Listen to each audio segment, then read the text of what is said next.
से गैर रजिस्टर्ड और गैर मियारी क्लिनिक्स के खिलाफ महकमा सेहत की कार्रवाई। मुतअद्दिद क्लिनिक्स को चलान और वार्निंग दी गई। तफसीलात के मुताबिक deputy district health officer Kallar Syedan doctor Farhat Ibrahim ने drug inspector madam Saba Naureen, TSI Abdul Jabbar, health inspector Imran Tauqeer और ऑप्टानमोलॉजिस्ट गुलाम अहमद खान सुंबल के हमरा मुख्तलिफ क्लिनिक्स, अस्पतालों और लेबॉर्ट्रीज का मुआयना किया।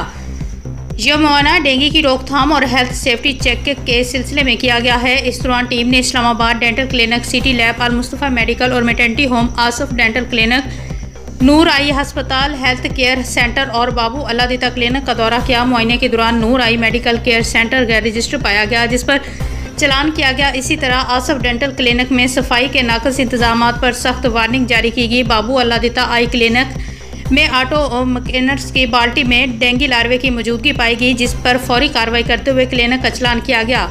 मजीद बरहा अल मुस्तफ़ा मेडिकल सेंटर की फार्मेसी में तारीख इस्तेमाल से ज़ायद एक्सपायर अद्वियात की मौजूदगी पर drug inspector madam Saba Naureen ने मुतलका मेडिकल सेंटर के खिलाफ कानूनी कार्रवाई करते हुए चलान किया। इस मौके पर डॉक्टर फरहत इब्राहिम ने मीडिया से गुफ्तगू करते हुए कहा कि अवाम हमेशा मुस्तंद और रजिस्टर्ड क्लिनिक से ही इलाज करवाएं। उन्होंने वाज़ेह किया है कि जहां भी गैर कानूनी या गैर मियारी अद्वियात की इत्तला मिलेगी, भरपूर कानूनी कार्रवाई की जाएगी।